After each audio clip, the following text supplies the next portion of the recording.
across me. You're underneath. You're underneath. Go ahead. Right, that's what I meant to do. Is that, Yeah, you're good. am I good with that? Yeah. Yep. Sorry, thanks. It's okay. Yep.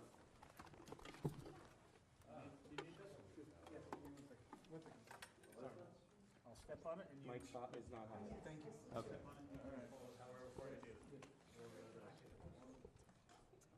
Perfect. Thanks, Al. You all good?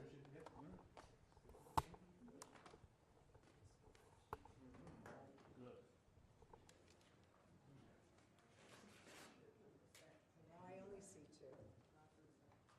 Yeah, okay, so here you go, Melissa, 1, 2, 3, 4, 5. Now I see two and one. Now I see everything. Okay.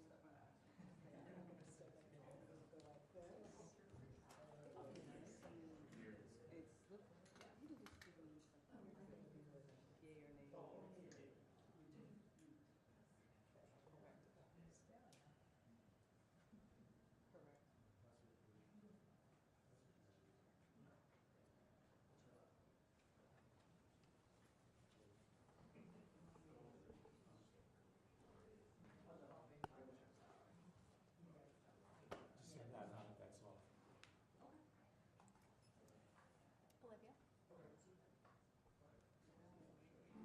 Olivia?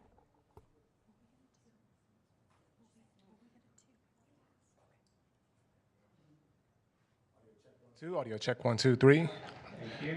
Check 1, 2, check 1, 2. Thank you from head on. Okay. You good, Zavi? Check 1, 2. Audio check 1, 2, 3.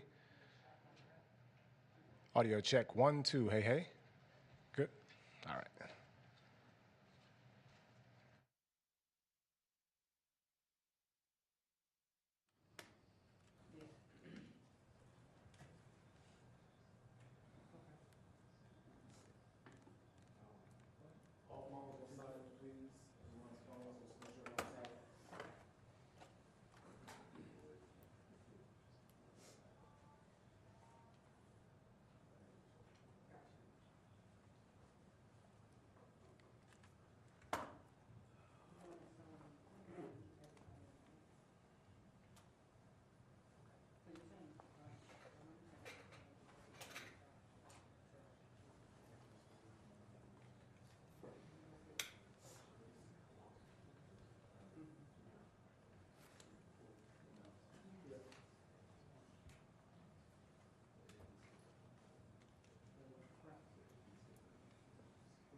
No, I'm just saying.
it's them.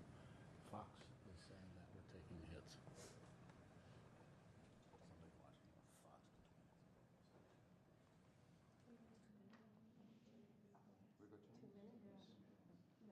We got 2 minutes? We got 2 minutes? Yeah.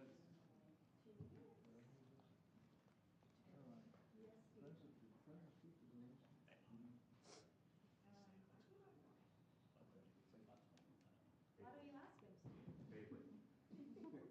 like you have an opportunity to do that. Sorry about that.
It's you reporting it. He's the source.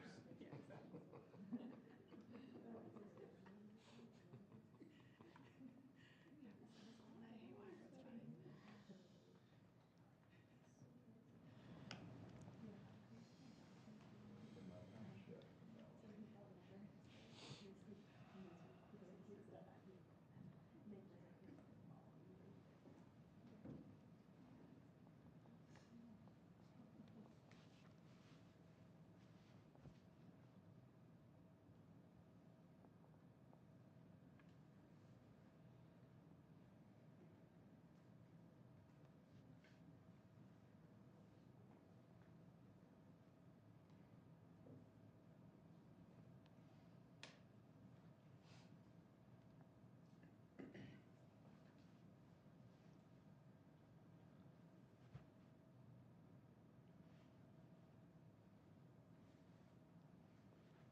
Thank you very much.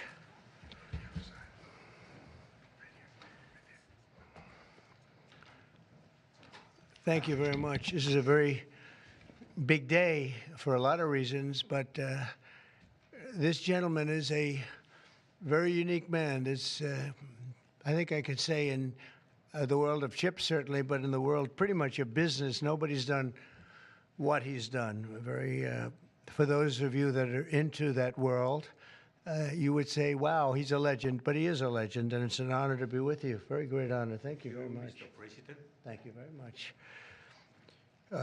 Welcoming from TSMC, which is the biggest there is at a level that you can't even calculate, frankly. CC Wei to the White House for a very historic announcement. This is a tremendous thing for our country and hopefully for his company. We're also pleased to be joined by Commerce Secretary Howard Lutnick and White House AI and the crypto czar David Sachs, another two very highly respected people. It's great to have you guys involved. And David, thank you very much for coming on. David is sort of the king of intellect in that world. We have some good people. Today, Taiwan Semiconductor is announcing that they will be investing at least $100 billion in new capital in the United States over the next short period of time to build state-of-the-art semiconductor manufacturing facilities. I think mostly it's going to be in Arizona, which is what I understand, which is a great state. I like it because I won it, but I won most of them, actually. But we won it, and we won it big. The most powerful AI chips in the world will be made right here in America, and it'll be a big percentage of the chips made by his company. But as you know, they're based mostly in Taiwan, and they're far and away the biggest. There's nobody even close. This $100 billion in new investment will go into building 5 cutting-edge fabrication facilities in the great state that we just discussed, Arizona, and will create thousands of jobs, many thousands of jobs, and they're high-paying jobs. In total, today's announcement brings Taiwan Semiconductor investments to about $165 billion they've started already. Among the largest new foreign direct investments in the United States, Apple, as you know, made a big announcement last week of $500 billion, and we have some others that have announced. We have many that want to announce, but I don't have time to do all of these announcements, I tell you. But for you, I'm doing the announcement. Thank you. This will create hundreds of billions of dollars in economic activity and boost America's dominance in artificial intelligence and beyond. Semiconductors are the backbone of the 21st century economy, and really, without the semiconductors, there is no economy, powering everything from AI to automobiles to advanced manufacturing. And we must be able to build the chips and semiconductors that we need right here in American factories with American skill and American labor. And that's exactly what we're doing. As you know, Taiwan pretty much has a monopoly on that market. And I think pretty much is not a term that's even appropriate. They do have a monopoly, and this is a tremendous move by the most powerful company in the world. It's a matter of economic security. It's also a matter of national security for us. And at the same time, Mr. Wei will be able to diversify and have his a tremendous presence in another place, and a very safe place. And I want to thank Taiwan Semiconductor for doing the announcement, and I'd like to ask Mr. Wei to say a few words, if you might, and I'd also like to ask Howard and David, you can say a couple of words, but maybe you should go first, because right now he's the most important man in the room. I'm sorry, fellas. Please. Thank you very much. Thank you, Great Mr. honor. President. Thank you. I'm a little bit nervous, so I have to pull out my piece of paper. Mr. President, Secretary Lutnick, and David, I didn't know that your title, but okay. First, I want to say thank you to Mr. President to give me this opportunity to announce our big project in the U.S. TSMC is the world's largest chip manufacturing, funded by Dr. Morris Chang in 1987. It's now at the forefront of semiconductor technology, supporting AI advancement and industry growth. In fact, I would like to wind back the time that in 2020, we have to thank President Trump's vision and his support. So TSMC start the journey of establishing the advanced chip manufacturing in Arizona. And now, let me proudly say, now the vision become reality. In Phoenix, Arizona, with 3,000 employees, we are producing the most advanced chip made on US soil. With the success of our first fab, so we are now very happy to announce we are going to invest additional $100 billion US in addition to our current $65 billion US investment in Arizona. We are going to build 3 more new fabs after we promised the 3 fabs already, and another 2 very advanced packaging fab, and most important, R&D center also in Arizona. For this, all the investment, $165 billion, is going to create thousands of the high-paid jobs, as the president just announced. And we are, most important, actually, we are going to produce many AI chips. We are going to produce many chips to support the AI progress and to support the smartphones progress.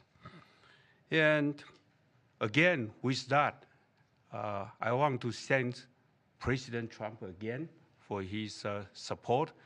In addition, I also want to thank my customers in the US, such as Apple, NVIDIA, AMD, Qualcomm, Broadcom.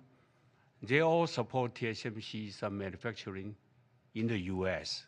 Without their support, we probably cannot make it through.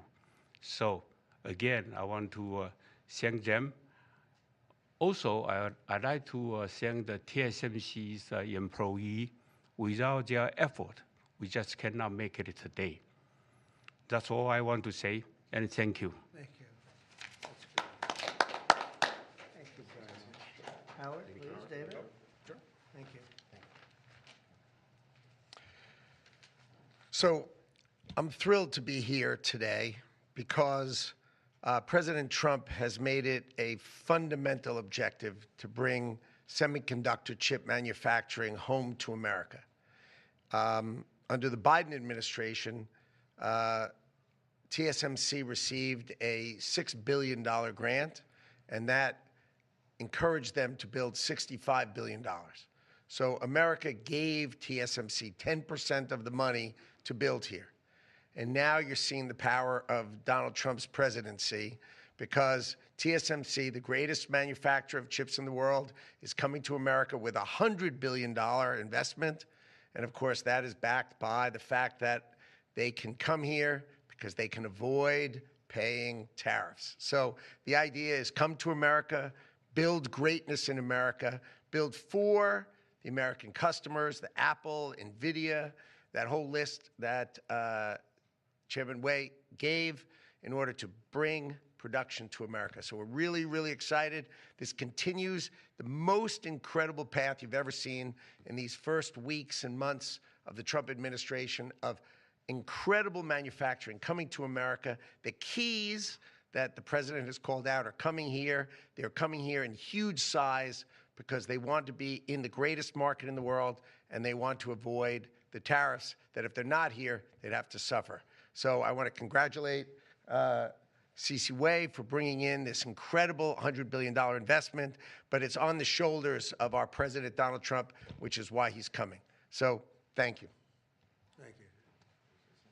David? Thank you, sir. Well, the products that TSMC makes are literally the most important products in the world. I mean, these advanced chips power everything. They power AI, they power your phone, they power your cars. And Without them, the whole modern economy would stop, but they're not made in the United States. So for TSMC to move here is a huge, huge development, and we owe that to President Trump's leadership on the economy and Secretary Lutnick as well. And Cece, thank you for coming here. Thank you. Yeah. Thank you, Dan.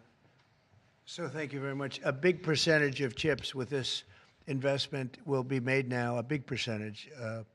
Worldwide, we had very little, almost none. We used to have a lot with Intel, but we had very little. And we'll be at close to 40% of the market with this transaction and a couple of others that we're doing. That's a tremendous leap, like a leap that nobody would have really said was possible. So I just want to thank you all for being here. If you want a couple of questions, ideally on this subject, yes. The number of jobs that will be created. He said thousands, but you're probably talking about 20, 25,000 jobs. But it'll get bigger and bigger with time. Knowing this gentleman, it'll get bigger and bigger. There'll be no stopping him. Mr. President, what Yeah, more? Brian, go ahead. In addition to the jobs, you talked about national security, and that's one thing I think a lot of Americans at home don't understand. Explain the national security aspect of this. Well, without the chips and semiconductors, nothing runs today. You can't buy a car without them. You can't get a radio, a television, nothing. You can't get anything. And we thought it was very important, obviously business-wise, but we thought even in terms of national security to have this large percentage of the chips, semiconductors, and other things that they make, the most important product. And not a product that you can really copy. It takes years and years. You know, on the needle of a pin is total genius. I mean, they can put things, I mean, something the size of the needle, the point of a pin, they put information that is just not even believable. So if you would see this, it's just really something. Yes, Mr. President. One aspect to that, Honda announced they're coming to Indiana because of the tariffs. Once again, you bring in additional jobs in manufacturing. You want to comment on that as well? Well, Honda's coming, and I told you about Apple, that they're going to be starting to build massively here, $500 billion. And we have many other companies going to be announced, but we had many that have already announced. And no, it's going to be great. It's looking really strong. I don't think this country has ever seen anything like we're seeing right now. Now, the tariffs, as you know, will start a week earlier than the reciprocal, which is going to be on a couple of weeks earlier. Reciprocal tariffs start on April 2nd. And I wanted to make it April 1st, but I didn't want to go April Fool's Day, because that costs a lot of money, but that one day. But so we're going April 2nd. But very importantly, tomorrow tariffs 25% on Canada and 25% on Mexico, and that'll start. So they're going to have a tariff. So what they have to do is build their car plants, frankly, and other things in the United States, in which case they have no tariffs. In other words, you build, and this is exactly what Mr. Wei is doing, by building here. Otherwise, they'll build, if they did them in Taiwan to send them here, they'll have 25% or 30% or 50% or whatever the number may be someday. It'll go only up. But by doing it here, he has no tariff, so he's way ahead of the game. And I would just say this to people in Canada or Mexico: if they're going to build car plants, the people that are doing them are much better off building here, because we have the market. We're the market where they sell the most. And so I think it's going to be very exciting for the automobile companies. Very exciting for, I can think of any, as an example, North Carolina, they had the great, I used to go there to buy furniture for hotels, and it's been wiped out. That business all went to other countries. And now it's all going to come back into North Carolina, the furniture manufacturing business, please. Mr. President, is the Ukraine minerals deal now dead, or can it be revived? What's your... Well, I'll let you know. We're making a speech. You probably heard about it tomorrow night, so I'll let you know tomorrow night. But no, I don't think so. I think it's a great deal for us because, you know, Biden very, very foolishly, stupidly, frankly, gave $300 billion and $350 billion more accurately to a country to fight and to try and do things. And you know what happened? We get nothing. We get nothing. Just gave it. We could have rebuilt our entire U.S. Navy with $350 billion. Think of it, $350 billion. We could have rebuilt our U.S. Navy. So he gave it away as fast as the money could be gone. And what we're doing is getting that all back, and a lot more than that. And we need It's very important for this business that we're talking about here with chips and semiconductors and everything else. We need rare earths. And the deal we have is we have the finest rare earths. Mr. President, what do you need to see from President Zelensky to restart these negotiations? Well, I just think he should be more appreciative because this country has stuck with them through thick and thin. We've given them much more than Europe, and Europe should have given more than us because, as you know, that's right there. That's the border. This country really was like the fence on the border. It was very important to Europe, and I'm not knocking Europe. I'm saying that they were a lot smarter than Joe Biden because Joe Biden didn't have a clue. He just gave money hand over fist, and they should have been able to equalize with us. In other words, if we gave $1, they should have given. Well, we gave $350 billion. They probably gave 100, but on top of it all, they get their money back because they're doing it in the form of a loan, and it's a secured loan. So when I saw that, which I've known about for a little while, I said it's time for us to be smart. At the same time, it's great for them because they get us in the country taking the rare earth, which is going to fuel this big engine, and especially the engine that we've in a very short time created, and we get something, and we're there. We have a presence there. With all of that being said, I want one thing to happen. I want all of those young people to stop being killed. They're being killed by the thousands every single week. Last week, 2,700 were killed. 2,700 young, in this case, just about all young boys from Ukraine and from Russia. And that's not young people from the United States, but it's on a human basis. I want to see it stop. The money is one thing, but the death. And they're losing thousands of soldiers a week. And that's not including the people that get killed every time a town goes down or a missile goes into a town. And I want to see it stop. Yes. Are you considering canceling military aid to Ukraine? And can we get a reaction to what the Prime Minister said, that your administration is bringing U.S. worldview in alignment with Moscow's? So this is a deal that should have never happened. This is a deal that would have never happened. And it didn't happen for 4 years. It didn't happen. It was never even close to happening. If I were president, it would not have happened. And October 7th would not have happened in Israel. And inflation wouldn't have happened. And Afghanistan, disastrous, the way they withdrew. Not the fact that they withdrew, but the way they withdrew would have never happened. And we would have had Bagram right now instead of China having it. It was 1 hour away from where China makes their nuclear weapons. We would have kept Bagram, one of the biggest air bases in the world. All of these things happened, and it's a shame. But it is what it is, and now we're here. I want to see it end fast. I don't want to see this go on for years and years. Now, President Zelensky supposedly made a statement today in AP. I'm not a big fan of AP, so maybe it was an incorrect statement, but he said he thinks the war's going to go on for a long time. And he better not be right about that. That's all I'm saying.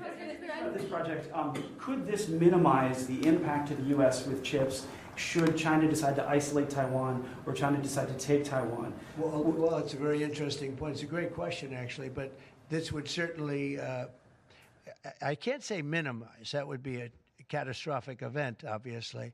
But it will at least give us a position where we have, in this very, very important business, we would have a very big part of it in the United States. So it would have a big impact if something should happen with Taiwan.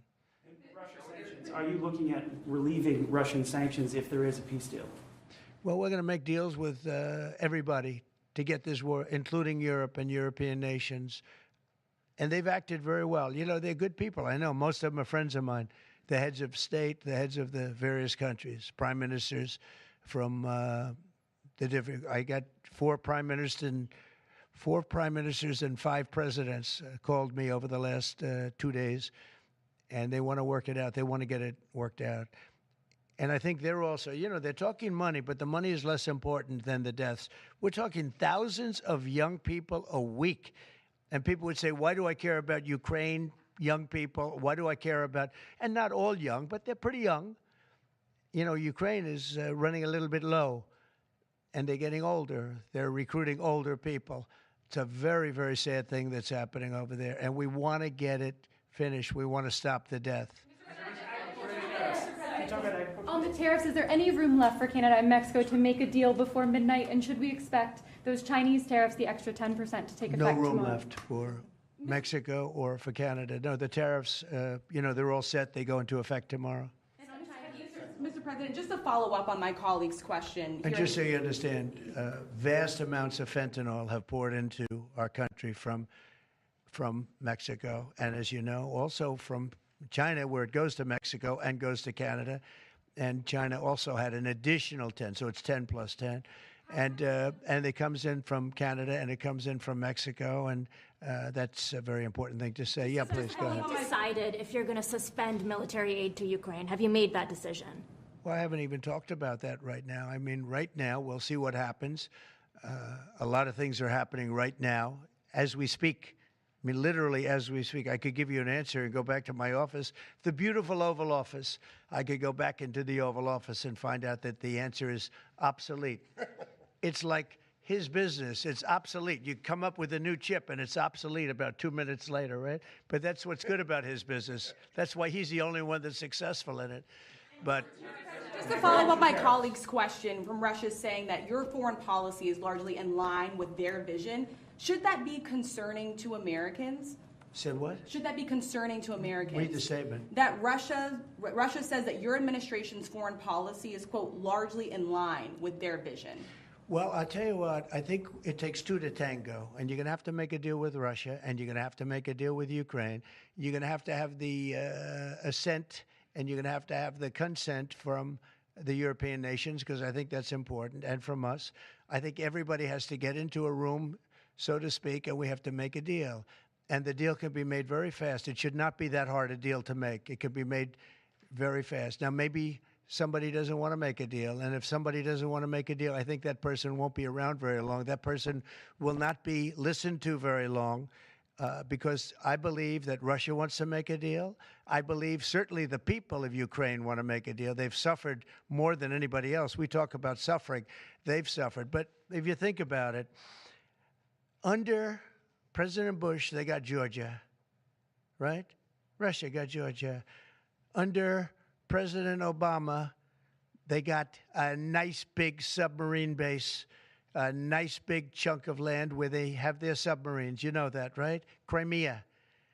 Under President Trump, they got nothing. And under President Biden, they tried to get the whole thing. They tried to get the whole big Ukraine, the whole thing. If I didn't get in here, they would have gotten the whole thing. So I can only say, you can go back to Bush, you can go back to Obama, and go back to Biden.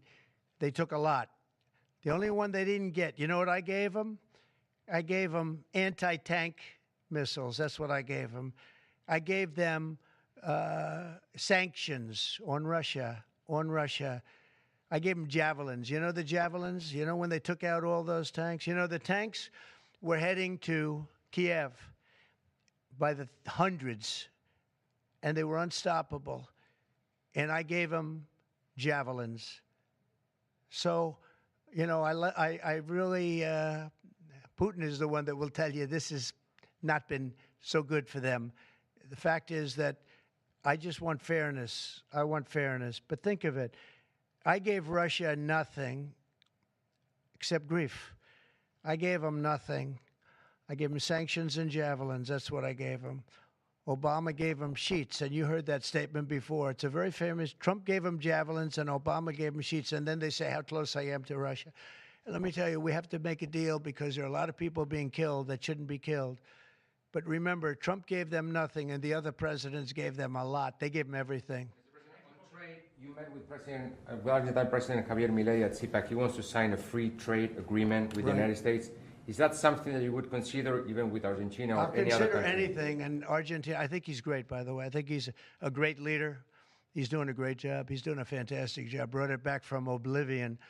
Yeah, we'll look at things. We're looking at the UK with things. It doesn't have to be tariffs, but tariffs are easy. They're fast. They're efficient. And they bring fairness. For instance, when people kill their dollar, their equivalent of the dollar, whether it's the yuan or the yen in Japan or the yuan in China, when they drop them down, that puts us at a very unfair disadvantage. So all I have to do is say, Howard, we're going to have to raise the tariffs a little bit, because I've called President Xi, I've called the leaders of Japan to say you can't continue to reduce and break down your currency. You can't do it because it's unfair to us. It's very hard for us to make tractors, Caterpillar, here when Japan, China, and other places are killing their currency, meaning driving it down. So all of these things add up.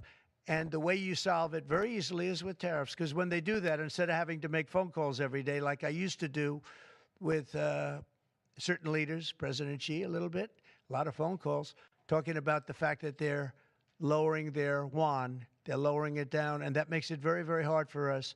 So this way I just say, look, let them do that, and we make up for it with the tariffs. But Mexican President Claudia Sheinbaum about yeah, tariffs? sure, I will. I have a lot of respect for her. I have a lot of respect for her. Are you Mr. President, takes effect. It'll be 20% on China now. How high are you willing to go against China? Well, I can't say. It depends on what they do with their currency. It depends on what they do in terms of a retaliation with some kind of an economic retaliation, which I don't think they're going to retaliate too much. Hey, look, the United States has been taken advantage of for 40 years. The United States has been a laughingstock for years and years. That's why this gentleman is built in Taiwan instead of building here. It would have been better if he built here. If we had a president that knew what they were doing, and we had a lot of them very bad on trade. Look, I'm a huge fan of Ronald Reagan, but he was bad on trade, very bad on trade. He allowed a lot of people, a lot of businesses to be taken. So I say that with due respect, because he was so great on other things, but he was bad on trade. We are setting records right now, records like nobody has ever seen before. When you have companies like this coming in, and almost 40% of their company in one signature is going to be devoted to what he does, which is one of the most important businesses in the world. That's an unbelievable thing. When Apple now is going to start building all of their plants here, all because of what we've done in terms of, it's not because he likes me or they like me. They don't probably like me at all. I don't know. I think he likes me a little bit at least. But you know what? It's the incentive we created, or the negative incentive. I mean, it's going to be very costly for people to take advantage of this country. They can't come in and steal our money and steal our jobs and take our factories and take our businesses and expect not to be punished. And they're being punished by tariffs. It's a very powerful weapon that politicians haven't used because they were either dishonest, stupid, or paid off in some other form. And now we're using them. Say it. Have you spoken with President Xi about this term? I don't want to tell you that. Thank you very much, everybody. Thank you. Thank you very much. From Andrew Cuomo running for New York City mayor. Will people who don't respond to the emails be fired?